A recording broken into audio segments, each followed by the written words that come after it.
Hello friends, this is Shobhita Agrawal. आज का lecture बहुत ही इम्पोर्टेंट लेक्चर है और ये चार्ल्स डिकेंस से रिलेटेड है। हमारी एक सीरीज़ चल रही है जिसमें मैं आपको इम्पोर्टेंट वर्क्स के बारे में बता रहा हूँ, जो कि टीजीटी पीजीटी जो ऑनगोइंग वैकेंसीज़ हैं इन यूपी में चल रही हैं, उससे रिलेटेड जो भी राइटर्स हैं उनसे उनका जो भी इम्पोर्टेंट वर्क है वो आपको मैं बता रहा हूँ। तो उसी सीरीज़ में आज चार्ल्स डिकेंस के बारे में बात करेंगे। बहुत ही फेमस राइटर हैं विक्टोरियन एज के। इनके बहुत सारे नॉवेल्स हैं। आज मैं डिस्कस करूंगा कि कौन से नॉवेल में आपको क्या पढ़ना है और क्या छोड़ना है, कौन से नॉवेल्स की डिटेल्स पढ़नी है, किस नॉवेल में सिर्फ आपको कैरेक्टर याद करके काम चल जाएगा। तो वो सब जो इम्पोर्टेंट कुछ रेफरेंसेस हैं जो हिस्ट्री बुक से मैंने लिए हुए हैं वो सब आपको बताएंगे। आई थिंक वाइट बोर्ड से ज़्यादा अच्छा मेरे लिए थिंक स्क्रीन शेयर ज़्यादा अच्छा लगता है, क्योंकि इसमें टाइम जो है वो ज़्यादा कंज्यूम नहीं होता। जैसे हम लिखते हैं वाइट बोर्ड पर तो उसमें समय काफ़ी लग जाता है, तो इसमें टाइम जो है वो बचेगा और आपके पास ज़्यादा से ज़्यादा ऑथेंटिक मटेरियल पहुंचेगा। जिसने चैनल को सब्सक्राइब नहीं किया, मेरी रिक्वेस्ट है कि चैनल को सब्सक्राइब करें और इस वीडियो को शेयर करें ज़्यादा से ज़्यादा। भले ही आप टीजीटी की तैयारी कर रहे हों, लेकिन आपको फिर भी चार्ल्स डिकेंस को पढ़ना चाहिए थोड़े से उनके मेजर वर्क, क्योंकि आगे जाकर आप टीजीटी के बाद पीजीटी की ही तैयारी करेंगे। तो इसलिए इन वर्क्स को ज़रूर देखें कि क्या बताया जा रहा है। हो सकता है इसके बीच में मैं कुछ बताऊं जो आपके लिए इम्पोर्टेंट हो, तो वीडियो को स्किप बिल्कुल ना करें, एक एक पॉइंट को बहुत ध्यान से देखें। अब देखिए, आज का जो टॉपिक है वो है इनके जो चार्ल्स डिकेंस के जो मेजर वर्क हैं उसके बारे में आज हम डिस्कस करेंगे कि उनके जो मेजर वर्क है उसके बारे में क्या क्या रेफरेंसेस हैं। सबसे पहला पिकविक पेपर्स, बहुत ही इंपॉर्टेंट इनका वर्क था। देखिए, सबसे पहले स्केचेस के बारे में बात करेंगे। स्केचेस बाय बोस 1836, ये 1836 में आया था। ये एक सीरीज़ थी of pen portrait dealing with London life. अब याद रखना कि ये जो स्केचेस जो बोस है ये लंदन लाइफ के बारे में बताता है और इसका मैनर जो था ले हंट के मैनर में लिखी गई थी। पिकवे पेपर्स, वहाँ देखिए, अब पिकवे पेपर्स के बारे में बात करेंगे। ये पब्लिश हुई थी सीरियल फॉर्म में 1836-37 में। Originally the book was intended to be return for sporting club. देखिए, ओरिजिनली जो ये वर्क था ये स्पोर्टिंग क्लब के लिए लिखा जाना था, लेकिन जो प्लान था वाज गिवन अप, वो बाद में छोड़ दिया गया था चार्ल्स डिकेंस के द्वारा। फिर इसे इन्होंने ट्रैवल और इन्वेस्टिगेशन के लिए यूज़ किया। सिर्फ जो रिटेन स्पोर्ट्समैन थे वो थे मिस्टर रिंकल, याद रखना है इस नाम को। The first 7 chapters were published with signature cartoonist Seymour. Seymour एक कार्टूनिस्ट थे, उन्हीं के सिग्नेचर से जो फर्स्ट 7 चैप्टर थे वो चले। ये सब नाम याद रखना आप सब। The book recounts the adventure of Pickwick and he was also leader of the club। देखिए, जो जो एडवेंचर्स था वो पिकविक का दिखाया गया और ही वाज लीडर भी था ये क्लब का। याद रखना, क्लब का लीडर कौन था? ये पिकविक ही इसके क्लब का लीडर था। इसके जो कंपेनियन थे वो रिंकल, स्नोडग्रास, टफमैन, सैम वॉलर इसके लीडर्स थे। देखिए, this is full of humour, ये फुल ऑफ ह्यूमर से था और इसमें ध्यान रखना 350 कैरेक्टर्स थे। It has more than 350 characters, 350 characters से ज़्यादा इसमें कैरेक्टर्स थे। याद रखना इस पॉइंट को। अब देखिए, जो नेक्स्ट वर्क है वो है ओलिवर ट्विस्ट। बहुत ही अच्छा इनका ये वर्क है ओलिवर ट्विस्ट।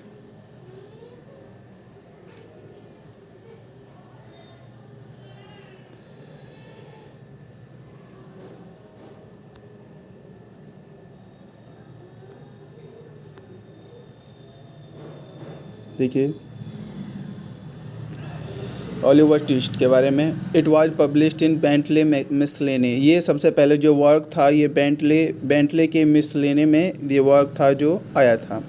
द थीम क्या थी इस नॉवेल की? Pathos and innocent of childhood. Pathos और चाइल्डहुड का जो इनोसेंस था वो इसमें दिखाया गया। It expose the wickedness and criminality of cheat, cord sharpener, pickpockets. इसमें विकेडनेस दिखाया हुआ, क्रिमिनल एक्टिविटी दिखाई हुई, चीटनेस दिखाई हुई, पिक पॉकेट्स जो होते हैं उनकी। और देखिए, इसमें जो कैरेक्टर जो फेन था और his accomplices the burglar, Bill Sikes और डॉजर और नैन्सी। फेन इसमें इम्पोर्टेंट कैरेक्टर था, बिल साइकिस और डॉजर और नैन्सी जो थे इसके साथी थे। Oliver Twist is a study of crime and villainy, जो ओलिवर ट्विस्ट थी वो स्टडी था क्राइम और विलनी का। रिफॉर्म, और देखिए इसमें क्या दिखाया गया है, बहुत ही इंपॉर्टेंट ये बात है। Reform in working of poor house is suggested. देखिए पुअर हाउस में जो कंडीशन थी उसका रिफॉर्म इसमें सजेस्ट किया गया। The spirited appeal is made for the better treatment of children, और जो इसमें बेटर ट्रीटमेंट जो है चिल्ड्रन का वो भी इसमें दिखाया हुआ है। जो इम्पोर्टेंट कैरेक्टर्स हैं, Fagin, Bill Sikes, Dodger, Nancy, Mr Brownlow, Rose, Bumble, Oliver. अब देखिए इसमें आपको इसकी आपको एक समरी पढ़नी होगी, विकीपीडिया से पढ़ लेना, स्पार्क्स नोट से पढ़ लेना, यूट्यूब पे आपको लग रहा है वहाँ पर देख लेना, इसकी एक अच्छी समरी देख लेना। ये इंपॉर्टेंट कैरेक्टर है, ये रेफरेंस है, ये आपको देखना है। देखिए इसका सेकंड नावल है वो है निकोलस निकलबाई, ये बहुत ही इंपॉर्टेंट वर्क है। ये देखिए again a reform novel attacking the evil practices in the Yorkshire school. याद रखना ये एविल प्रैक्टिसेस, जो स्कूल रिफॉर्म इसमें दिखाया हुआ था यॉर्कशायर स्कूल में, इसमें जो माल प्रैक्टिसेस चल रही थी वो उसके बारे में, उसके अटैक इसमें दिखाया हुआ। तो इस तरीके से स्कूल रिफॉर्म इसमें दिखाया हुआ। This novel is a severe indictment of heartless teacher like Squeers, एक टीचर थे हार्टलेस, ये उनके बारे में दिखाता है। And fires condemnation of kind of teaching imparted by teachers in the school, और एक जो घृणित जो टीचिंग दी जा रही थी डॉट बॉयज़ इस हॉल जो स्कूल था उसमें। ये सब पॉइंट्स आपको याद रखना है। इंपॉर्टेंट कैरेक्टर्स इसके बारे में, निकोलस निकलबाई में आपको ज़्यादा कुछ नहीं पढ़ना, सिर्फ यही पढ़ लेना। Squeers, Nicholas, Kate, Ralph Nickleby, Smike, Cheeryble, Madeline, Frank, Gride, ये इसके इंपॉर्टेंट कैरेक्टर्स हैं। देखिए next important work Dombey and Son, 1846 में ये वर्क आया था। Dombey and Son is the last of early novel of Dickens, ये important point है। अब कहने लगे कि last of early novels Dickens का कौन सा था, वो था Dombey and Son. It is a study in evil effects of pride and haughtiness, ये एक स्टडी थी evil effects, pride and haughtiness का जो प्रभाव होता है वो क्या होता है, वो इसमें डोम्बे एंड सन में दिखा हुआ।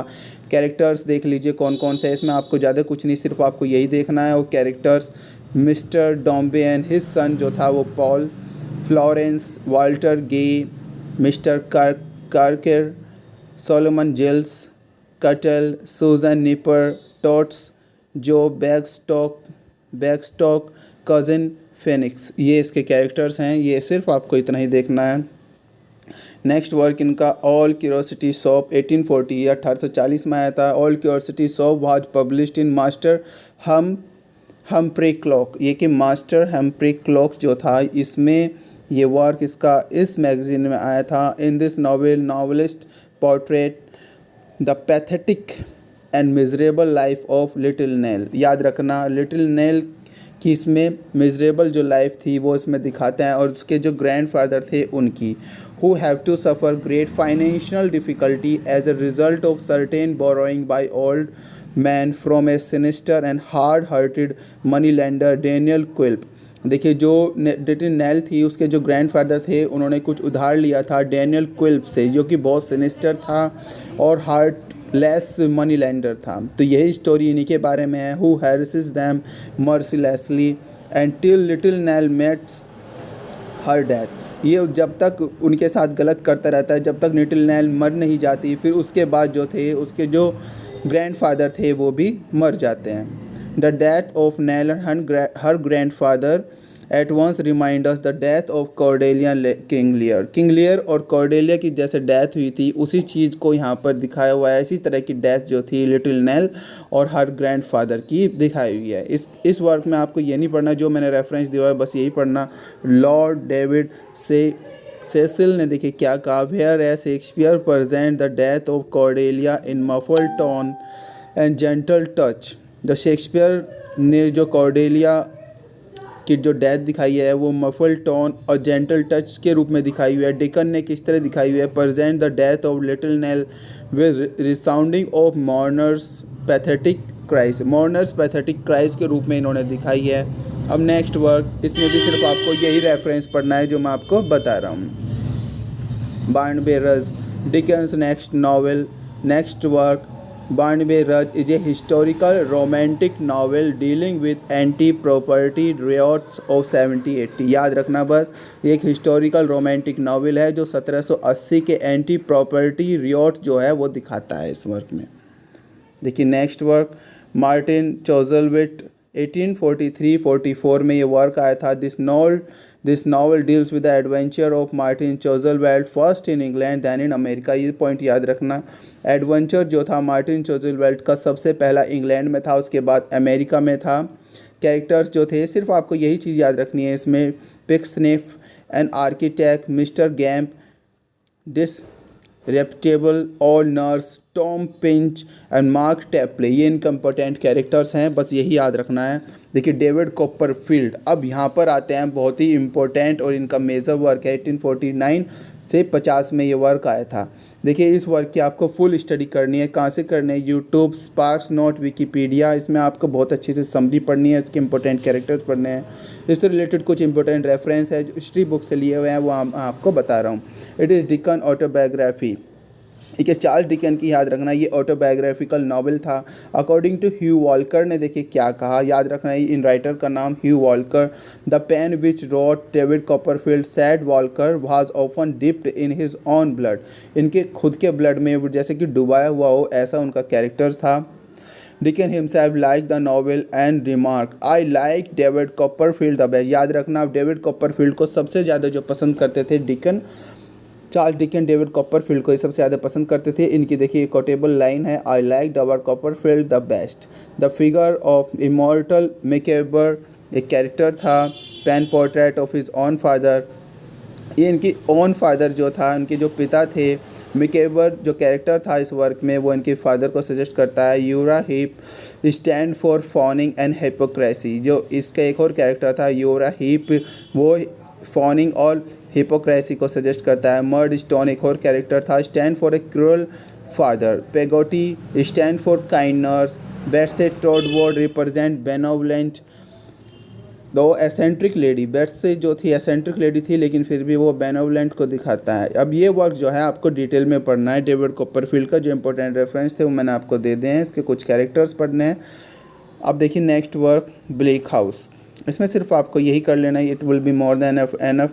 1853 में वर्क आया था। It is a vigorous satire on abuses law court, particularly the old chancery court. Old chancery court और लॉ कोर्ट की जो कमियां थी वो इस वर्क में दिखाई हुई हैं। हार्ड टाइम्स, इसकी आपको फुल स्टडी करनी है, स्पार्क्स नोट्स से, विकीपीडिया, यूट्यूब, इनसे इसकी स्टोरी पढ़नी है। देखिए हार्ड टाइम वर्क देख लीजिए आप। ये हार्ड टाइम कब आया था? 1854 में आया था। ये सटायर था एविल ऑफ इंडस्ट्रियलिज्म। देखिए इंडस्ट्रियलिज्म जो था, औद्योगिकवाद जो था, उसके खिलाफ ये सटायर था। And excessive love for money, जो बहुत ज़्यादा लोग पैसे के पीछे पड़े रहते हैं उनके ऊपर सटायर था। वर्कशिप ऑफ मशीनरी, जो मशीनरी की एक तरीके से पूजा करते हैं उनके ऊपर ये सटायर था। ग्रेड ग्रीन, देखिए इसमें जो कैरेक्टर, देखिए द नॉवल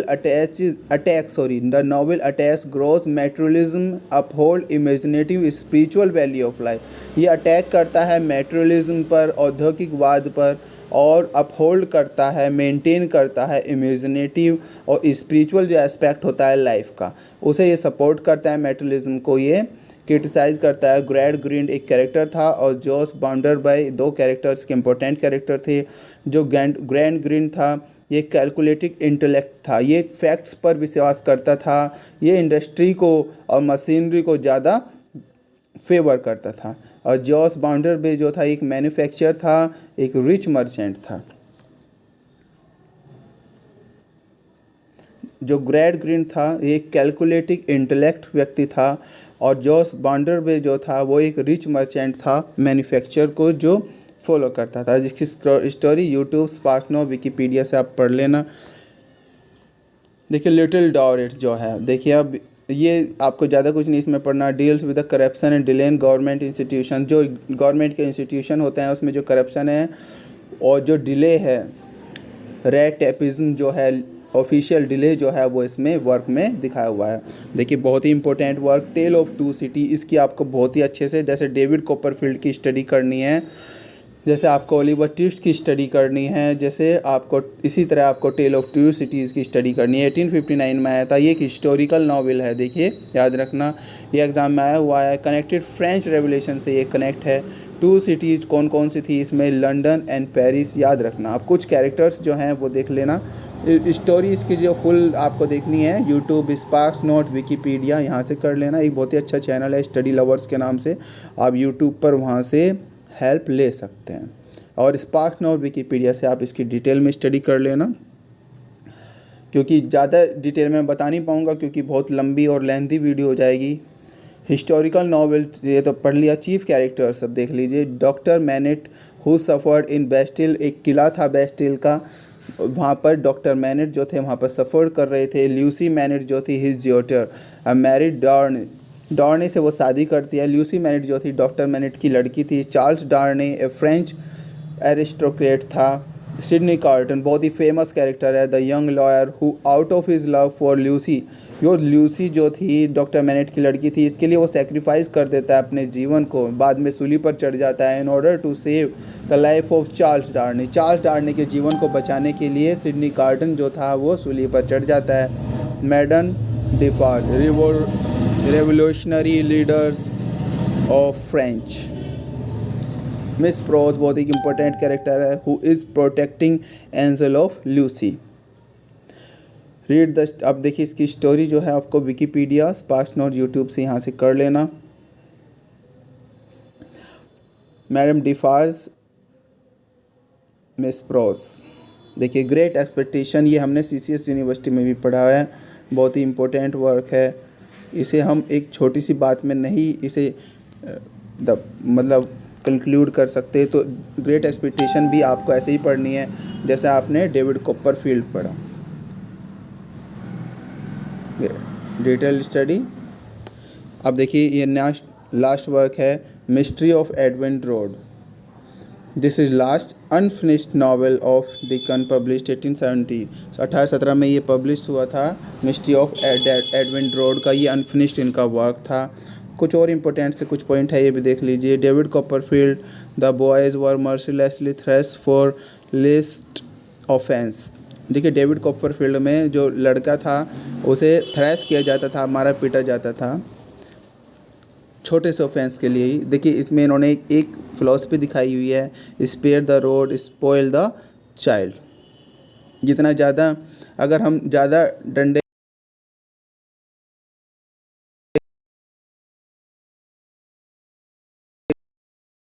का एस्पेक्ट जो है ये प्रेजेंट सिनारियो में है, अगर हम बच्चे का हम डंडे से ज़्यादा यूज़ करेंगे तो हम बच्चे को स्पॉइल कर देंगे। लेकिन इस वर्क में इन्होंने दिखाया था spare the rod spoil the child, अगर हम डंडे का यूज नहीं करेंगे तो बच्चा जो है वो स्पॉइल हो जाएगा, बिगड़ जाएगा।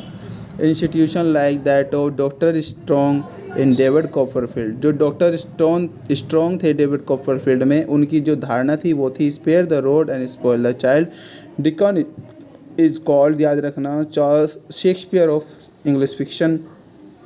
ही हिमसेल्फ सेड द इंटिमिटेबल। अब याद रखना, who said himself inimitable, it is Charles Dickens. देखिए ये इंपॉर्टेंट जो रेफरेंस थे, जो वर्क्स थे, वो मैं आपको यहाँ पर अब आपको बता दिए हैं। अगर आप चाहते हो उसकी मैं एक और ऑडियो इसके और लेक्चर बनाऊँ, वह आप मुझे बता सकते हैं। कुछ और स्पेशल रेफरेंस जो हैं वो historical works, history of English literature में जो हैं वो मैं आपको एक छोटी सी वीडियो बनाकर बता दूंगा। अगर आप चाहते हो तो कमेंट बॉक्स में यस लिख देना।